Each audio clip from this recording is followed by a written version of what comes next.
IELTS Speaking Part 1, Cycling. Question 1. Do you own a bicycle?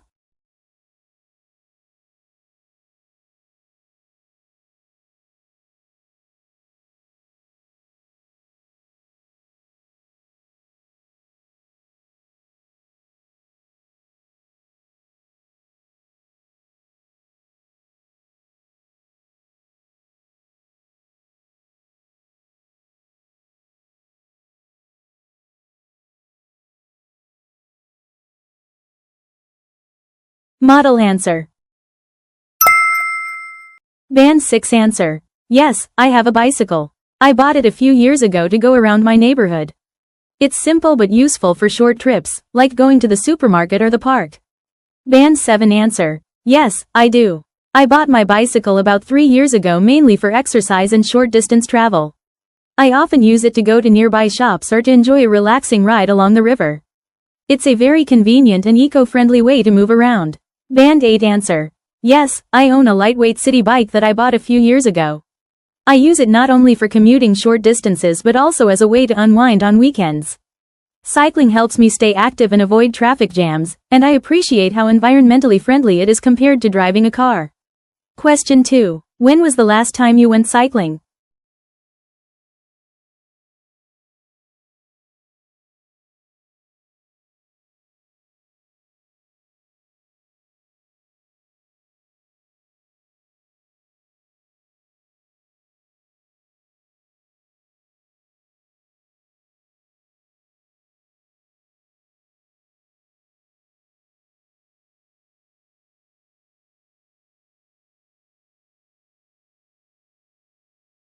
Model answer.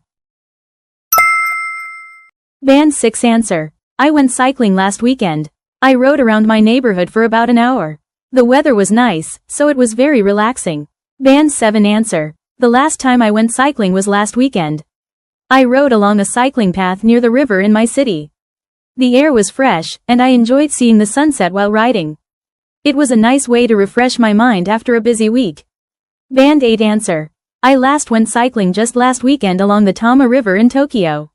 The cycling route there is beautiful and quite popular among locals. I spent almost 2 hours riding, enjoying the cool breeze and the peaceful view of the water. It was a perfect way to recharge both mentally and physically after a tiring week. Question 3. Is cycling dangerous in your country?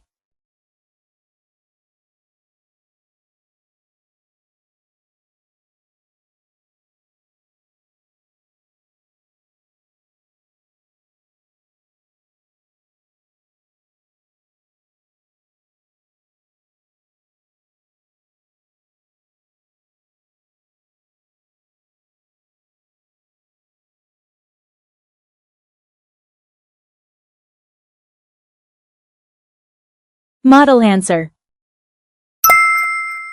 Band 6 answer. Sometimes, yes. There are many cars on the road, so it can be dangerous for cyclists. But some places have special bike lanes, which are safer. Band 7 answer. Yes, it can be a bit dangerous, especially in big cities where the traffic is heavy. Some areas have cycling paths, but they are not everywhere. However, in Japan, drivers are usually careful, so accidents don't happen very often. Band 8 answer. Cycling can be somewhat risky in Japan, particularly in urban areas like Tokyo, where cars and bicycles often share narrow streets. However, the government has been improving cycling infrastructure by creating more dedicated lanes and awareness campaigns.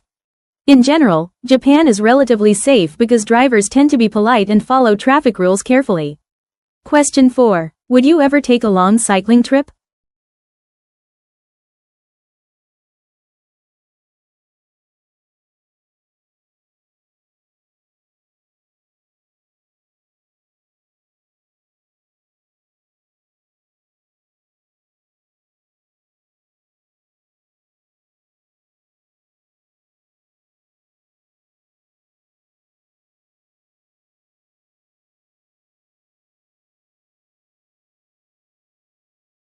Model answer. Band 6 answer. Yes, I would like to. I think it would be fun and good exercise. But I'm not very strong, so maybe just a short trip would be better for me. Band 7 answer. Yes, I'd love to take a long cycling trip someday, maybe in the countryside. I think it would be a great way to enjoy nature and see new places at a slower pace. But I'd need to prepare well because I'm not used to riding long distances. Band 8 answer. Definitely. I've always wanted to go on a long cycling trip through scenic areas like Hokkaido or Shikoku. It would be a wonderful way to experience nature, local culture, and quiet towns that are often missed when traveling by car or train. I think such a journey would not only be good for my health but also give me a sense of freedom and connection with the environment. IELTS Speaking Part 2. First day at school. Describe your first day at school that you remember. You should say, where was it? What happened? And explain how you felt on that day. You have 1 minute to prepare.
You have 2 minutes to talk.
Model answer. Band 6 answer. I still remember my first day at elementary school in Tokyo. I was around 6 years old, and it was my first time being away from my parents for a long time. The school looked really big to me, and I felt both nervous and excited. At first, I didn't know anyone, so I stayed quiet and just listened to what the teacher said. Later, one classmate talked to me and asked if I wanted to play during the break. That made me feel a bit better. Overall, it was a special day because it was the start of my school life. I was scared at first, but after meeting some friendly classmates, I started to enjoy going to school every day. Band 7 answer. My first day at school was at an elementary school in Tokyo, and I still remember it clearly even though it was a long time ago. I was around 6 years old, wearing a new uniform and carrying a big yellow school bag. I felt nervous because everything around me was unfamiliar. When I entered the classroom, the teacher smiled warmly and helped us find our seats. I was too shy to talk to anyone at first, but a girl sitting next to me said hello and shared her crayons with me. That small act of kindness made me feel welcome. During the break, we played a simple game together, and that helped me forget my anxiety. By the end of the day, I was already looking forward to coming back the next morning. Looking back now, that first day taught me that being kind to others can really help someone feel comfortable in a new environment. Band 8 answer. The first day of school that I vividly remember was my very first day of elementary school in Tokyo. It was early April, during the cherry blossom season, and my parents walked me to school, which made the day feel quite special. I remember feeling a mixture of excitement and nervousness because I didn't know what to expect. When I entered the classroom, everything looked so bright and new, the desks, the decorations, and even the smell of new books. Our homeroom teacher greeted us warmly, which helped ease my anxiety a little. However, when my parents left, I felt a wave of loneliness.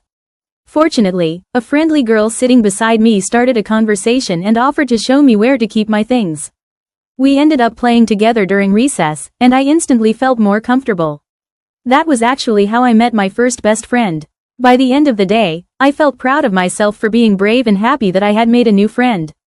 Looking back, that experience taught me that every new beginning is scary at first, but it can turn into something beautiful once you open up to others. IELTS Speaking Part 3. First Day at School. Question 1. Do you think students should be taken to school by their parents or go by themselves?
Model answer. Band 6 answer. I think young students should be taken to school by their parents, especially in the beginning. It's safer because they are still small and might not know how to cross the road properly. Parents can also make sure their children arrive on time. But when children get older, they can start going by themselves. It helps them learn to be more responsible. In Japan, many elementary students walk to school in groups, so it's also a safe way to be independent. Band 7 answer. In my opinion, whether students should be taken to school by their parents depends on their age. For younger kids, being accompanied by parents is important for safety and emotional comfort. However, once they grow older, they should gradually learn to go by themselves. In Japan, for instance, children usually start walking to school in small groups from the first or second grade. This system helps them develop a sense of independence while still being supervised by older students or teachers nearby. It's a good balance between safety and freedom. Band 8 answer. I believe the decision should depend on both the child's age and the environment. When children are very young, parents should accompany them, not just for safety reasons but also to help them feel secure and confident. However, once they reach a certain level of maturity, they should start commuting independently.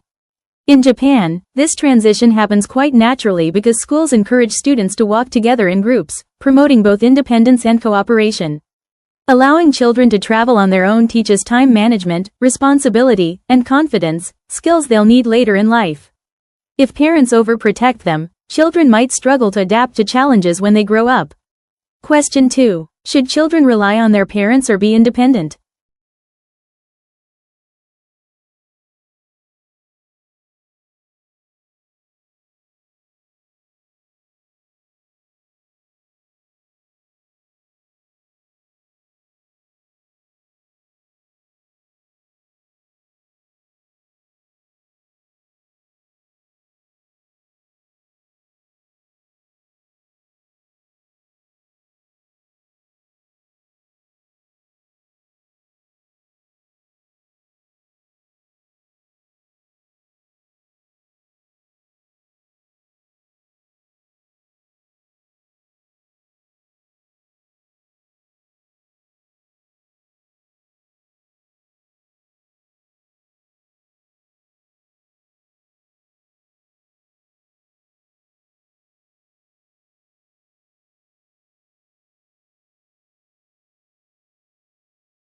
Model answer. Band 6 answer. I think children should rely on their parents when they are small because they need help with many things. But as they grow up, they should try to do more by themselves. If they always depend on their parents, they won't learn how to solve problems. So, it's important to start being independent step by step. Band 7 answer. In my opinion, children should rely on their parents when they are young but gradually become more independent as they mature. Parents can give them emotional and financial support, but children need to learn decision-making skills and responsibility on their own. For example, in Japan, parents often let children do simple tasks such as shopping or cleaning by themselves. These experiences help them gain confidence and become more self-reliant. Band 8 answer. I think children should rely on their parents for emotional support but not depend on them entirely. Parental guidance is essential, but independence should be encouraged early on. If children are given too much help, they might lack problem-solving skills or confidence.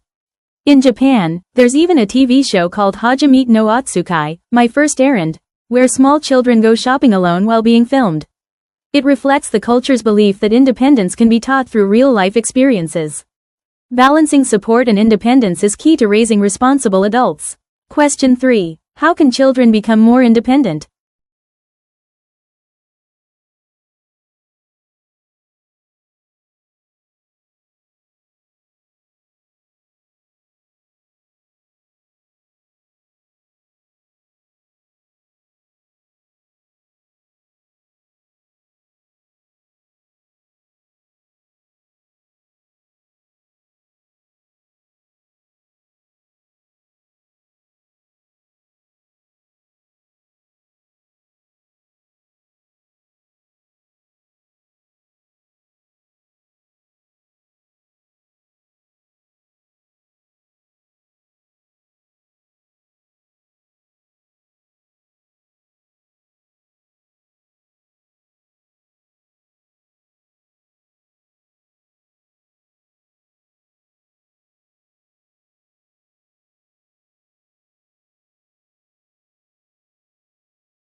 Model answer.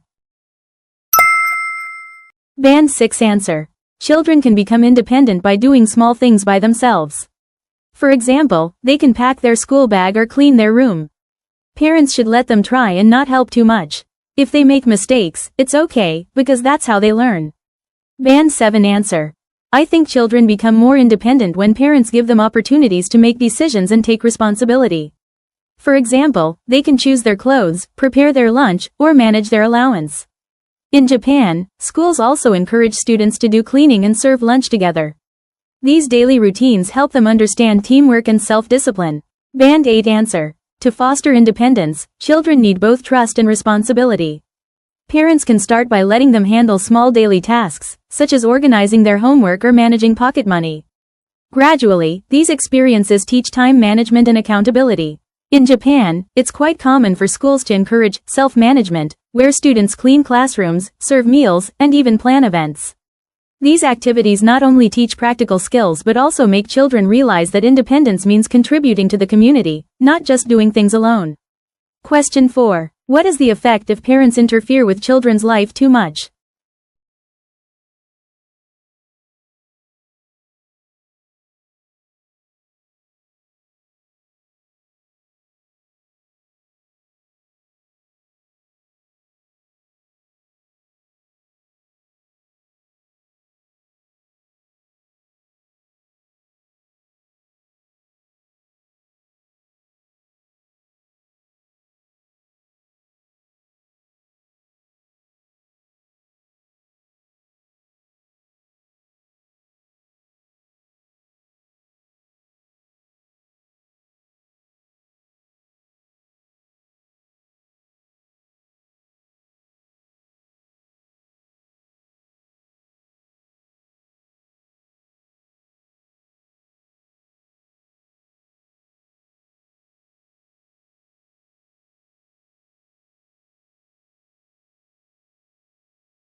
Model answer. Band 6 answer. If parents control too much, children might not learn how to think for themselves. They could always wait for their parents to decide everything. That's not good when they grow up. Children need some freedom to make choices and learn from their mistakes. Band 7 answer. I think when parents interfere too much, children can become less confident and afraid of making mistakes. They might also depend too much on their parents when facing challenges. For instance, if parents always decide what their children should study or who they should be friends with, the children might not develop their own opinions. That could make it difficult for them to adapt to adult life later. Band 8 answer. When parents are overly involved in their children's lives, it can create long-term negative effects. Children may struggle to make decisions independently or feel anxious about failure because they were never allowed to experience it. This is sometimes seen in Japan's helicopter parenting, where parents closely monitor every aspect of their child's life. While it comes from love and care, it can backfire by making the child overly dependent and less resilient. In contrast, when parents allow children to take small risks and learn from failure, they develop stronger confidence and problem-solving skills. Congrats on making it to the end of this video, and kudos to you if you did all that practice. You are amazing. If you have any questions, feel free to comment down below. And you can also add my official LINE account that's in the profile. And if you do this, then I can send you a free phrases guide that you can use for your practice. All right, happy studying. See